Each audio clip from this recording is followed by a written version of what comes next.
पाकिस्तान के अंदर इस वक्त घमासान की जंग जारी है, एक टकराव जारी है और बड़ा खौफनाक टकराव है। लेकिन जो गुज़श्ता 12 घंटे थे, ये मुश्किल तरीन घंटे थे। यानी जब मैं और आप सोए हुए थे और इस्लामाबाद में ठड़ठड़ाती हुई सर्दी थी, शदीद तरीन सर्दी थी, उस दौरान रात की तारीकी में, बल्कि लेट नाइट रात 2 बजे के बाद एक ऑपरेशन किया गया है। बड़ा खौफनाक ऑपरेशन किया गया। और आपको बताएं, कराची में CTT का शहर के मुख्तलिफ इलाकों में सर्च ऑपरेशन कार्रवाई कैंट स्टेशन, गुरु मंदिर, पुरानी सब्जी मंडी और अतराफ के इलाकों में की गई। अफगानिस्तान में दहशतगर्दों की महफूज पनाहगाहें हैं। पाकिस्तान ने मामला सलामती काउंसिल में उठाया है। तर्जुमान दफ्तर खारजा कहती हैं दहशतगर्दों के खात्मे के ख्वाह हैं। गुज़श्ता शब रात 2 बजे के बाद यहाँ पर धावा बोला गया। इंतज़ामिया ने ये कैंप था, इस कैंप को जो है उखेड़ दिया गया है और इस वक्त इस पूरे कैंप में 6 बलोच जो है वो मौजूद हैं। और उस जुल्म की जो सारी रात रवा रखा गया है, ये जुल्म कि जब हम अपने कमरों में गर्म बिस्तर के अंदर ख्वाब खरगोश के मज़े ले रहे थे, उस वक्त कुछ हमारे ही बहन भाइयों के साथ क्या जुल्म हो रहा था।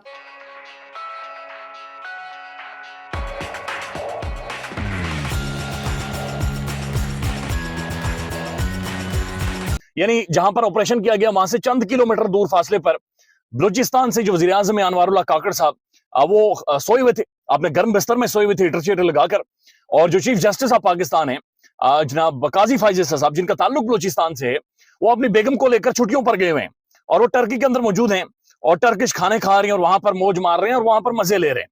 लेकिन उन्हीं बलूचिस्तान के मेहमान, बलूचिस्तान की बहनें, बेटियां, उनके इस्लामाबाद के गिर्द कपड़े फाड़े गए हैं। रात को बड़ा खौफनाक ऑपरेशन हुआ। यानी एक तो सर्दी शदीद है, माइनस में टेम्परेचर था और रात 2 बजे इस्लामाबाद पुलिस चढ़ दौड़ी उन लोगों के ऊपर। जो बलूचिस्तान से लोग यहाँ पर मौजूद थे, प्रोटेस्टर्स मौजूद थे, हजारों की तादाद में मौजूद थे, उनके ऊपर वाटर कैनन से यानी ठंडा बर्फ वाला पानी उनके ऊपर रात 2 बजे फेंका गया। अब ये बात अपनी ज़हन में रखें कि इनके अंदर खवातीन है, इनके अंदर जवान लड़कियां हैं, इनके अंदर बुजुर्ग खवातीन हैं, इनके अंदर बच्चे हैं, इनके अंदर नौजवान हैं और इनके अंदर बुजुर्ग लोग मौजूद थे। प्रोटेस्टर्स थे, एहतजाज कर रहे थे और एहतजाज ये कोई बॉर्डर पार से नहीं आए हुए थे, इंडिया के अंदर से नहीं या अफगानिस्तान के अंदर से नहीं आए हुए थे।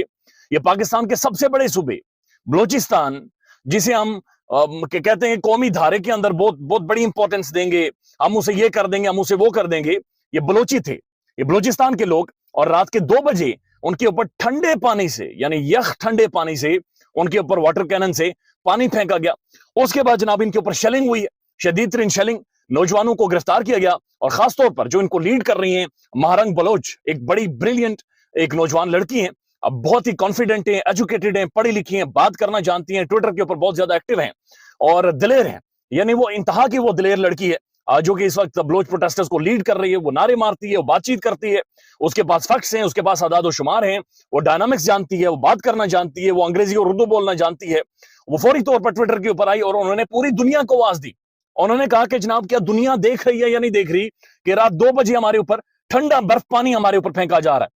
यानी बेहिसी की इंतहा देख लें। ये प्रोटेस्टर्स हैं यार, ये एहतजाज कर रहे हैं, ये एहतजाज कर रहे हैं और ये कुछ बुनियादी सवालात उठाना चाह रहे हैं और उनका मदावा चाहते हैं। ये गलत नहीं कर रहे, ये कह रहे हैं हमारे नौजवानों को उठाया जाता है, ये कह रहे हैं हमारे नौजवानों को उठाकर गोली मारकर फेंक दिया जाता है। ये क्या जुल्म है, ये कौन कर रहा है, इसके बारे में हमें बताएं। अगर हमारे कोई नौजवान अगर भटक गए हैं, कोई बहक गए हैं, अगर कोई उन्हें वरगला रहा है तो आप उन्हें अदालतों में पेश करें, अदालतों में पेश करके उनका ट्रायल करें, हमें कबूल है। आप उन्हें गायब तो ना करें। किसी का 12 साल हो गए कोई गायब है, किसी का वालिद गायब है, किसी का भाई गायब है, किसी का बेटा गायब है, किसी की बहनें गायब हैं। यानी वो सारे तस्वीरें लेकर यहाँ पर मौजूद थे। लेकिन रात की तारीकी में ये खौफनाक ऑपरेशन और ये 12 घंटे बड़े खौफनाक टाइम था, बहुत मुश्किल टाइम था उन प्रोटेस्टर्स के ऊपर, उन बलोची बहन भाइयों और खवातीन के ऊपर और उन लोगों के ऊपर जो इस्लामाबाद के बिल्कुल ये नुक्कर के ऊपर खड़े थे। और वजीर आजम काकड़ साहब जिनका ताल्लुक बलूचिस्तान से है, उनके घर की खवातीन थी, उनके अपने मेहमान थे। मेहमान तो इज्जत होता है, ये बलोची उनकी इज्जत थे। चीफ जस्टिस ऑफ पाकिस्तान, ये बलोची उनकी इज्जत थे। तकरीरें झाड़ते हैं, इन्हें तकरीरें करते हुए आप देखें तो उर्दू अंग्रेजी में ये ला ला कर रखते हैं और इंसानी हकूक और अंग्रेजी टाइयां, कोट, क्लीन शेव। यानी काजी फैसल साहब तो इंसानी हकूक के अलमबरदार। यानी यहाँ पर जितना इंसानी हकूक के ऊपर चूरन मुआज़त के साथ with due respect honourable chief justice Qazi Faisal साहब ने बेचा है, इतना इंसानी हकूक के ऊपर किसी ने चूरन नहीं बेचा। और जितनी वायलेशन जिस चीफ जस्टिस के दौर में हुई है, काजी फैसल साहब के दौर में हुई है, और इनका जो खामोशी है, ये खामोशी सवालिया निशान है, ये खामोशी इनकी क्वेश्चन मार्क बनी हुई है, ये खामोशी इनकी डस्ती है। ये आप लोगों ने देखा सुना होगा यकीनी तौर पर कि बलूचिस्तान से आए हुए लॉन्ग मार्च के ऊपर जिस तरीके से लाठी चार्ज किया गया, जिस तरह से उन्हें ज़दोकोब किया गया, जिस तरह से उन्हें मार पीट के घसीटा गया, उनके ऊपर यख ठंडी रात में पानी बरसाया गया और फिर उनकी गिरफ्तारियां भी की गई, टीयर गैसिंग भी हुई, शेलिंग भी हुई, और ये सब किया गया निहत्थे लोगों के ऊपर, जिनके साथ बच्चे भी थे, जिनके साथ बुजुर्ग भी थे, जिनके साथ खवातीन भी थीं, और ये सब कोई कलाशनकोफ लेके, कोई बम से लेस, कोई खुद कुछ जैकेट पहने हुए बमबार नहीं थे। ये निहत्थे लोग थे और ये वो लोग थे जो ऑलरेडी जुल्म का शिकार रहे थे, जिनके साथ पहले ही रियासत जुल्म कर चुकी है। और जब वो इस जुल्म के खिलाफ आवाज बुलंद करने आए, जब वो इस जुल्म को खत्म करने के लिए आवाज उठाने आए, तो उनके ऊपर मजीद जुल्म किया गया, मजीद जबर किया गया और उनको मजीद दीवार से लगाया गया। कल ये जो रात गुजरी है बड़ी भारी रात थी। मेरा ख्याल है कि अल्लाह ताला की तरफ से हर काम में कोई बेहतरी होती है, ये कहते हैं, और हर चीज़ का कोई वक्त मुकर्रर होता है। और अब वो वक्त शायद आ गया है कि अब सही तौर पर पूरा पाकिस्तान इस चीज़ को रियलाइज़ कर रहा है कि बलूचिस्तान के साथ, बलोचों के साथ हुआ क्या है, इनके साथ किया क्या जा रहा है, कैसे इन लोगों के लोग लापता किए जाते हैं, सालों साल लापता रहते हैं, फिर उनकी कहीं से लाशें बरामद होती हैं, और कभी कुछ तो ऐसे हैं जिनका कभी सारी ज़िंदगी पता नहीं चलता कि वो कहाँ हैं, किस हाल में हैं, जिंदा हैं या मर चुके हैं। और ये बलोच किस तकलीफ से गुजरते हैं, इसका अंदाज़ा आज सारा पाकिस्तान लगा रहा है। सबको महसूस हो रहा है ये दर्द, क्योंकि अब बलूचिस्तान से ज़्यादा मुख्तलिफ हालात पाकिस्तान के रह नहीं गए।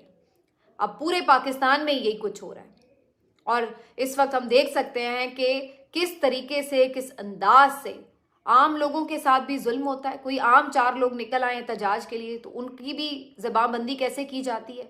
और फिर हम ये भी देख रहे हैं कि किस तरीके से एक सियासी मुखालिफ पार्टी को दीवार से लगाया जा रहा है, उनके साथ क्या क्या हथकंडे आजमाए जा रहे हैं। तो अब ये कोई, इसको समझना इतना मुश्किल नहीं रह गया। पहले तो हमें ये कहानी सुना दी जाती थी कि ये दहशतगर्द हैं, ये गद्दार हैं, ये दुश्मन से मिले हुए हैं, इनका एजेंडा कोई और है, और इस पर बहुत सारे लोग बिलीव कर लेते थे, कुछ नहीं भी करते थे, लेकिन बात दबी की दबी रह जाती थी। लेकिन अब बात दबी नहीं रही है, अब सब कुछ खुलकर आश्कार हो चुका है, अब सब कुछ वाजे हो चुका है। वो भी सिर्फ इसलिए कि वो अपने सामान की हिफाजत करें। और दूसरा, जो तुर्बत से एक काफिला, एक लॉन्ग मार्च के शुरा रवाना हुए थे, उन्हें टी चौक और पिंडी से पहले ही उनको जो है गिरफ्तार किया गया, उनको अरेस्ट किया गया और पुलिस ने वहाँ पे लाठीचार्ज किया, वाटर कैनन का इस्तेमाल हुआ, बहुत सारी चीज़ें जो ऑलरेडी रिपोर्ट हो चुकी हैं।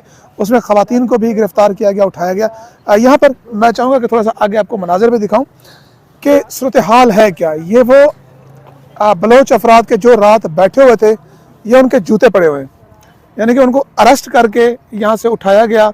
उठाने के बाद ये जूते उनके पड़े हैं, ये कंबल जो रात को ये ओढ़ते थे ये पढ़े हैं। और ये स्टूडेंट्स थे, मोस्टली स्टूडेंट्स थे। आप इनकी बुक्स देखें, ये किताबें पढ़ी हैं, ये देखें, ये किताबें हैं, और यहाँ पर मुख्तलिफ उसमें करते थे, लेकिन अब वो यहाँ पर नहीं है, अब उनको ले गए और ये भी नहीं पता कि वो कहाँ पर है। यहाँ पर देखें, ये सामान पड़ा है उनका, और यहाँ पर कुछ हमारे दोस्त बलोच भाई जो है वो यहाँ पर बैठे हुए हैं। और मेरे अकल में देख सकते हैं कि नफरी जो है एक बड़ी तादाद में जो है इस्लामाबाद पुलिस की तलब की गई है, इन एहलकारों को तैनात किया गया है। बज़ाहिर ये लग रहा है कि यहाँ पर शायद दोबारा जो है ये कैंप ना लग सके। दूसरी जानिब chief justice Islamabad high court ने गुज़श्ता शब वाक़े का जो है वो नोटिस लिया, लेकिन क्या उस नोटिस पर कुछ होगा भी या नहीं, क्योंकि इससे पहले भी बहुत सारे नोटिस हुए हैं लेकिन फिर होता कुछ नहीं। हमें